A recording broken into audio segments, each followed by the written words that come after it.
Hello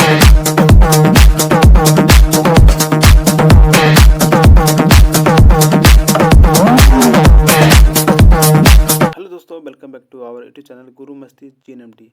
दोस्तों, आज मैं इस सेशन में क्लास 12th का फिजिक्स से चैप्टर नंबर 8 लेकर आया हूं और बहुत ही लाजवाब सेशन है और बहुत ही कम समय में आपको बहुत ज़्यादा क्वेश्चनों को हम रिवीजन करा देंगे। तो हम चलते हैं 8वां नंबर चैप्टर में। और इससे पहले जो नए हैं इस चैनल पर, चैनल को सब्सक्राइब कीजिए, बेल आइकन दबा दीजिए, नोटिफिकेशन को दबा दीजिए ताकि आपको नोटिफिकेशन मिलता रहेगा और अपने दोस्तों के साथ शेयर कर दीजिए। चलिए आते हैं क्वेश्चन नंबर 8 में। 8 का क्वेश्चन बोल रहा है, निम्नलिखित में कौन विद्युत चुंबकीय तरंग नहीं है? ऑप्शन ए प्रकाश तरंगे, बी है एक्स किरणें, सी में है ध्वनि तरंगे और डी में है अवरक्त किरणें। तो इसका सही आंसर क्या हो जाएगा? सी। और इसको वी भी मार दीजिए, है ना, आएगा क्वेश्चन 23 में आएगा ही आएगा। आगे चलिए क्वेश्चन नंबर दूसरा में। दूसरा नंबर क्वेश्चन है, वो गामा किरणों की तरह होता है। गामा किरणें की तरह कौन होता है? ऑप्शन ए है अल्फा किरणें, बी है बीटा किरणें, सी है कैथोड किरणें और डी है एक्स किरणें। तो इसका सही आंसर क्या हो जाएगा? एक्स किरणें जो है वह गामा किरणें की तरह ही होता है। आगे चलिए क्वेश्चन नंबर 3 में। तीसरा बोल रहा है, विद्युत चुंबकीय तरंगों की प्रकृति कैसी होती है? ऑप्शन ए अनुप्रस्थ, बी है अनुदैर्ध्य, सी है अनुप्रस्थ एवं अनुदैर्ध्य दोनों और डी है यांत्रिक। तो इसका सही आंसर क्या हो जाएगा? अनुप्रस्थ होता है ना, विद्युत चुंबकीय अनुप्रस्थ होता है ना। विद्युत चुंबकीय तरंगों की प्रकृति अनुप्रस्थ तरंग होती है। समझ रहे हैं ना? चलिए आगे चलते हैं क्वेश्चन नंबर 4 में। निम्नलिखित में किनका उपयोग पौधा घरों में, है ना, पौधा घरों में होता है? ऑप्शन ए गामा किरणों का, ऑप्शन बी है एक्स किरणों का, ऑप्शन सी है पराबैंगनी किरणों का और डी है अवरक्त किरणों का। तो इसका सटीक और सही आंसर क्या हो जाएगा? अवरक्त किरणों का उपयोग करते हैं पौधा वाला घर में। आगे चलिए 5वां नंबर क्वेश्चन में। किसी विद्युत और एक और जरूरी सूचना कि आप लोग अगर पिछले session physics chemistry math bio सब को देखना है तो आप इस चैनल के प्ले लिस्ट में चला जाइए सब्सक्राइब करके, और उसमें मिल जाएगा आपको सारा चीज़, physics chemistry bio Hindi grammar सारा चीज़ का मिल जाएगा, ऑब्जेक्टिव के साथ सब्जेक्टिव भी। आगे फिलहाल 5वां नंबर क्वेश्चन देखते हैं। किसी विद्युत चुंबकीय विकिरण की ऊर्जा इतना के इलेक्ट्रॉन वोल्ट है, यह विकिरण किस क्षेत्र से संबंधित है? कि इतना इलेक्ट्रॉन वोल्ट है, किलो इलेक्ट्रॉन वोल्ट है, यह विकिरण किस क्षेत्र से संबंधित है? ऑप्शन ए है दृश्य प्रकाश से, ऑप्शन बी है एक्स किरण से, ऑप्शन सी है पराबैंगनी से या डी होगा अवरक्त से। तो इसका सही आंसर क्या हो जाएगा? एक्स किरणें से संबंधित है अगर इतना रहेगा तो। ठीक है, आगे चलिए 6ठा नंबर क्वेश्चन बोल रहा है, विस्थापन धारा का मात्रक है। विस्थापन धारा बोल रहा है, ऑप्शन ए एम्पियर होगा, बी एम्पियर मीटर होगा या सी ओ एम ए होगा या डी जे होगा। तो इसका सही आंसर क्या हो जाएगा? कुछ भी रहे, विस्थापन एम्पियर है ना, धारा ही होगा। आगे चलिए 7वां नंबर में। 7वां नंबर है, विद्युत चुंबकीय तरंगें विक्षेपित हो सकती है कैसे? ऑप्शन ए सिर्फ विद्युत क्षेत्र के द्वारा, बी में सिर्फ चुंबकीय क्षेत्र के द्वारा, सी में लिखा हुआ ए और बी दोनों के द्वारा और डी लिखा हुआ है इनमें से कोई नहीं। तो इसका सटीक आंसर क्या हो जाएगा? दोनों के द्वारा, है ना। विद्युत चुंबकीय तरंगें जो है सिर्फ विद्युत क्षेत्र के द्वारा भी विक्षेपित हो सकता है और चुंबकीय क्षेत्र के द्वारा भी विक्षेपित हो सकता है।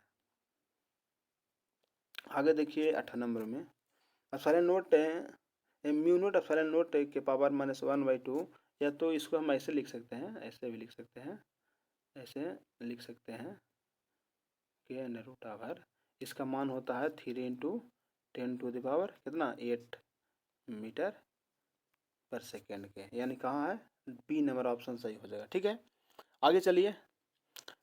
देखिए हम बकवास ज़्यादा नहीं करते हैं, बस रिवीजन मोड में है तो रिवीजन पर ही ध्यान देंगे।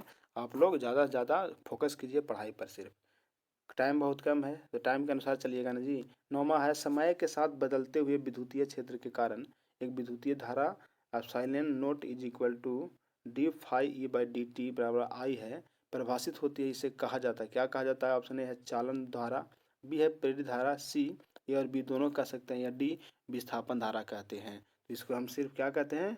d∅/dt विस्थापन धारा कहते हैं। आगे चलिए क्वेश्चन नंबर 10 में। और हाँ, एक ज़रूरी सूचना आप लोगों को दे देना चाहते हैं कि जो भी स्टूडेंट 10th 12th क्लास के बाद, मतलब एग्ज़ाम हो जाने के बाद, आप लोग कोई भी पैरामेडिकल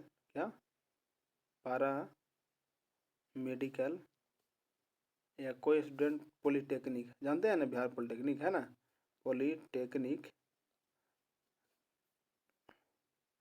करना चाहते हैं, है ना, पॉलीटेक्निक या डिप्लोमा भी कर सकते हैं, पॉलीटेक्निक का करना चाहते हैं तो हम एक क्रैश कोर्स चालू कर रहे हैं। ठीक है, क्रैश कोर्स चालू करेंगे, उसका फी 0 रुपया रहेगा, है ना, 1 भी रुपया नहीं रहेगा। आप लोग को फ्री में आप लोग को हम डिप्लोमा पॉलीटेक्निक का कोर्स करा देंगे और पैरामेडिकल का भी कोर्स करा देंगे। आजकल ये सब बहुत ट्रेंडिंग पर है, तो आप लोग 12th या 12th के बाद जरूर पैरामेडिकल या पॉलीटेक्निकल, ये लड़के हैं तो पैरामेडिकल ज़्यादा बेटर रहेगा, लड़का है तो पॉलीटेक्निक बहुत बेटर रहेगा। ठीक है, फिलहाल इस पर हम फ्री क्लास चलाएंगे। ठीक है, क्रैश कोर्स कराएंगे और 1 भी रुपया नहीं लगेगा और 100% सिलेक्शन भी हो जाएगा, है ना।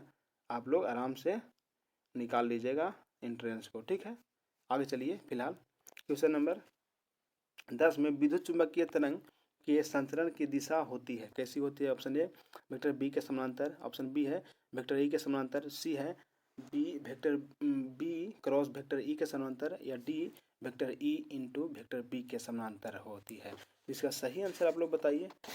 बोलते हैं कि जाने चुन में कन्फ्यूजन नहीं होना चाहिए, यानी इसका सही आंसर क्या होगा? डी होगा, है ना।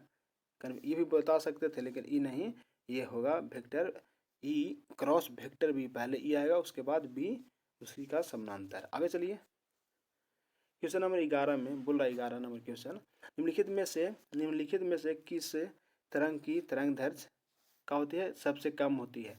ऑप्शन ए है अवरक्त किरणों की, बी में है पराबैंगनी किरणें की, सी है गामा किरणें के, और डी है एक्स किरणें की। तो इसका सही आंसर क्या हो जाएगा?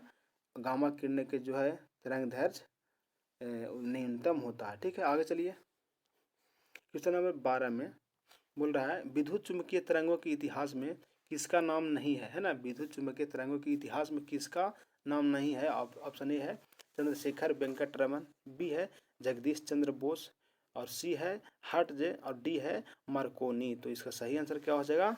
चंद्रशेखर वेंकट रमन, इनका जो है चुंबकीय तरंगों के इतिहास में नाम नहीं है। आगे चलिए क्वेश्चन नंबर 13 में 13 नंबर क्वेश्चन बोल रहा है जल को कीटाणु रहित, है ना, कीटाणु मैंने जल में से कीटाणु को हटाकर मैंने शुद्ध करने के लिए, मतलब कीटाणु रहित करने के लिए उपयुक्त होता है कौन सा?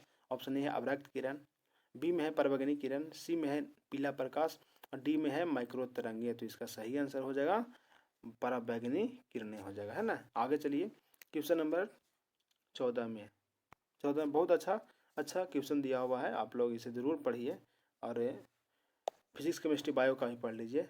14 में है दूरसंचार के लिए उपयुक्त विकिरण है, दूरसंचार के लिए उपयुक्त विकिरण कौन है? ऑप्शन ए पराबैंगनी, बी है दृश्य प्रकाश, सी है एक्स किरणें, डी है माइक्रो तरंगे। तो इसका सटीक आंसर क्या हो जाएगा? माइक्रो तरंगे। ठीक है, यह जो है दूरसंचार के लिए उपयुक्त विकिरण है। आगे देखिए 15 नंबर में माइक्रो तरंगे की आवृत्ति होती है, कैसी होती है? ऑप्शन ए रेडियो तरंगे की आवृत्ति से कम होता है, मतलब क्या कितना होते हैं? रेडियो तरंगे की क्या बोला? माइक्रो तरंगों की आवृत्ति होती है रेडियो तरंगों की आवृत्ति से कम, बी में लिखा हुआ रेडियो तरंग की आवृत्ति से अधिक, सी में है प्रकाश तरंगों की आवृत्ति से अधिक, और डी है अवरक्त किरणों की आवृत्ति से अधिक। तो इसका सही आंसर क्या हो जाएगा? रेडियो तरंगों की आवृत्ति से अधिक होता है माइक्रो तरंगों की आवृत्ति, यानी बी हो जाएगा। आगे देखिए एक्स किरणें की तरंग दैर्ध्य लगभग सभी को पता होगा, है ना, कितना होता है? और छोटा करते हैं, उधर भी लिखा हुआ है, देखिए एक्स किरणें की तरंग दैर्ध्य क्या होता है बताइए लगभग। ऑप्शन ए है 10⁻⁻20 एंगस्ट्रम, ये मतलब एंगस्ट्रम इसको बोलते हैं, AUNGSTRAM एंगस्ट्रम बोलते हैं। अब बी में है 10⁻10 एंगस्ट्रम, सी में है 1 एंगस्ट्रम, डी है 10⁻10 एंगस्ट्रम। तो इसका सही का आंसर क्या हो जाएगा? 1 एंगस्ट्रम के बराबर होता है क्या? वो एक्स किरणों की तरंग दैर्ध्य। ठीक है, आगे देखिए क्वेश्चन नंबर 17 में 17 बोल रहा है विद्युत चुंबकीय तरंगों में दोलनी विद्युत क्षेत्र और चुंबकीय क्षेत्र से में संबंध होता है क्या? ऑप्शन ए है C is equal to E naught बटा बी नोट, बी में है C is equal to B naught बटा ई नोट, सी में है ई नोट बटा बी नोट, और सी में है C square is equal to E naught बटा बी नोट, और डी में है C square is equal to B naught और बटा ई नोट। तो इसका सही और सटीक आंसर हो जाएगा C is equal to E naught बटा बी नोट हो जाएगा। समझ रहे हैं? आगे चलते हैं क्वेश्चन नंबर 18 में 18 बोल रहा है सबसे अधिक आवृत्ति होती है किसमें? ऑप्शन ए है गामा किरणों की, किसकी मतलब होती है सबसे अधिक आवृत्ति?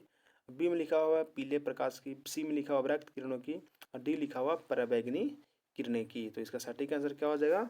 गामा किरणें की जो होता है सबसे अधिक आवृत्ति होती है। आगे चलिए क्वेश्चन नंबर 19 में बोल रहा है 19, अवरक्त किरणों के अध्ययन के लिए, किसका? अवरक्त किरणों के अध्ययन के लिए जिस पदार्थ का प्रिज्म प्रयुक्त करते हैं वह कौन है? क्राउन कांच, बी है रॉक साल्ट, सी है फ्लिंट कांच, डी है क्वार्ट्ज। तो इसका सही आंसर क्या हो जाएगा? रॉक साल्ट का यूज करते हैं ना, किसका? अवरक्त किरणों के अध्ययन के लिए पदार्थ का प्रिज्म में प्रयुक्त करते हैं रॉक साल्ट का, है ना। चलिए आगे 20वां नंबर देखिए, पराबैंगनी किरणों को फोकस करने के लिए किसका फोकस करने के लिए? पराबैंगनी किरणों को देखने के लिए, फोकस करने के लिए किस पदार्थ का लेंस प्रयुक्त होते करेंगे? ऑप्शन ए क्वार्ट्ज का बना हुआ, बी में बैकसाइड का कैल्साइट है, सी है कांच, और डी है उच्च घनत्व वाला कांच। तो इसका सही आंसर क्या हो जाएगा? क्वार्ट्ज का बना हुआ कांच को हम उपयोग करेंगे पराबैंगनी किरणों को देखने के लिए। आगे देखिए 21 नंबर है, तरंग दैर्ध्य के बढ़ते क्रम में प्रकाश के रंग, माने किसका तरंग दैर्ध्य सबसे अधिक होता है? आपको तो सभी को पता है कि बैजानी पिनाला इसका जो होता है क्या होता है? ट्रिक है ना, बैजानी पिनाला। इसका सही आंसर क्या हो जाएगा? डी होगा, है ना, पिनाला, है ना, यानी नीला पीला लाल, यह जो है प्रकाश के तरंग दैर्ध्य के बढ़ते क्रम है। चलिए आगे चलते हैं क्वेश्चन नंबर 22 में। 22 नंबर है, ठीक है ना जी, बढ़ते क्रम, नीला पीला लाल होगा, कैसे होगा जी? बढ़ते बैजानी पिनाला होगा, यानी पीनाला, पीनाला। देखिएगा आप लोग, डी होना चाहिए। आगे चलिए 22 नंबर में, निम्नलिखित में सबसे अधिक तरंग दैर्ध्य होती है। अब तो सही अच्छा आ गया, अच्छा क्वेश्चन है, इसको भी मारिए, एग्जाम में आएगा। निम्नलिखित में सबसे अधिक तरंग दैर्ध्य किसकी होती है? ऑप्शन ए माइक्रो तरंगों की, बी लिखा हुआ है लाल प्रकाश की, सी लिखा हुआ पराबैंगनी किरणों की, और डी लिखा हुआ है गामा किरणों की। तो इसका सही आंसर क्या हो जाएगा? माइक्रो तरंगों की जो होता है तरंग दैर्ध्य सबसे अधिक होती है। आगे देखिए 23 नंबर में बोल रहा है कि विद्युत चुम्बकीय तरंगों के अस्तित्व की प्रायोगिक पुष्टि करने वाले वैज्ञानिक कौन थे? ऑप्शन ए फैराडे, बी है मैक्सवेल, सी हार्ट्ज, और डी मार्कोनी जी। तो इसका सही आंसर क्या हो जाएगा? हार्ट्ज जो है, कौन? हार्ट्ज, है ना, विश्व के अस्तित्व को प्रायोगिक पुष्टि करने वाले वैज्ञानिक थे हार्ट्ज। आगे चलिए क्वेश्चन नंबर 24 में, निर्वात में विद्युत चुम्बकीय तरंगों की चाल निम्न समीकरण से प्राप्त होता है। कुछ निर्वात में विद्युत चुम्बकीय तरंगों की चाल निम्नलिखित समीकरणों से प्राप्त होता है। कौन सा? ऑप्शन ए है C is equal to under root of mu naught epsilon naught, B है सी इज इक्वल टू 1/म्यू नोट एप्सिलॉन नोट, और सी है C is equal to mu naught under root of mu naught बटा epsilon naught, D है C is equal to under root of mu naught बटा epsilon naught बटा mu naught. तो इसका सटीक और सही आंसर क्या हो जाएगा? बी हो जाएगा, यानी सी इज इक्वल टू 1/अंडर root of mu naught epsilon naught. चलिए आगे चलते हैं क्वेश्चन नंबर 25 में। देख रहे हैं, टाइम दे रहे हो उतना नहीं, एकदम फटाफट। फिजिक्स में थोड़ा सा टाइम लगता है, उसमें न्यूमेरिकल बनाने लगते हैं ना, और केमिस्ट्री हम लोग फटाफट रिवीजन करते हैं, कोई टाइम पास नहीं, है ना। इसमें भी न्यूमेरिकल है, तो इसका सेशन पीछे आया था न्यूमेरिकल कुछ, बाकी अब अगले थी इसका न्यूमेरिकल का एक सेशन बनेगा, उसमें न्यूमेरिकल बता दिया जाएगा।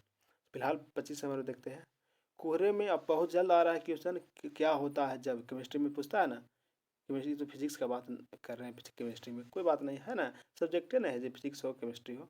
अब फिजिक्स में भी बहुत ही जल्द सब्जेक्टिव को ला रहे हैं। 25 नंबर देखिए, कोहरे में फोटोग्राफी के लिए प्रयुक्त फिल्म कौन है? कोहरा में फोटोग्राफी के लिए प्रयुक्त फिल्म कौन है? ऑप्शन ए पोलराइड, बी है अवरक्त, सी है पराबैंगनी, और डी है साधारण।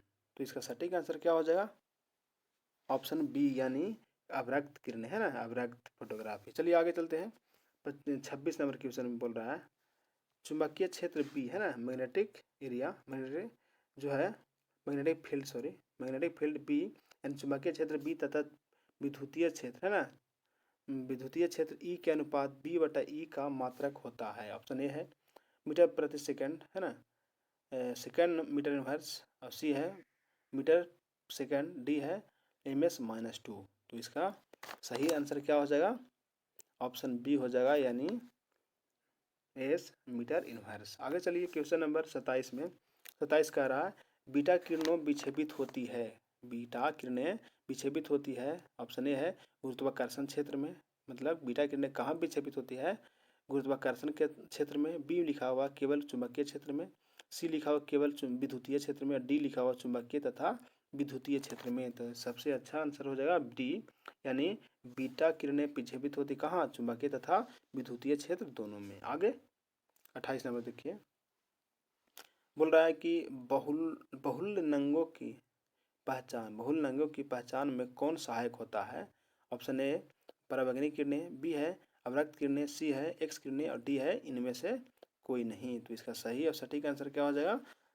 पराबैंगनी किरणें, ऑप्शन ए। आगे देखिए क्वेश्चन नंबर 29 में, निम्नलिखित में किसका उपयोग पौधा घरों में, हम पीछे भी ऐसा रिवीजन करवाए ना, मतलब पीछे भी एक क्वेश्चन ऐसा आ गया था कि पौधा घरों में कौन सा उपयोग, किस तरंग को उपयोग करते हैं? ऑप्शन ए है अवरक्त किरण को, बी है सूक्ष्म किरणें, सी है पराबैंगनी किरणें और डी है एक्सरे किरणें। तो इसका सही आंसर क्या बताए थे?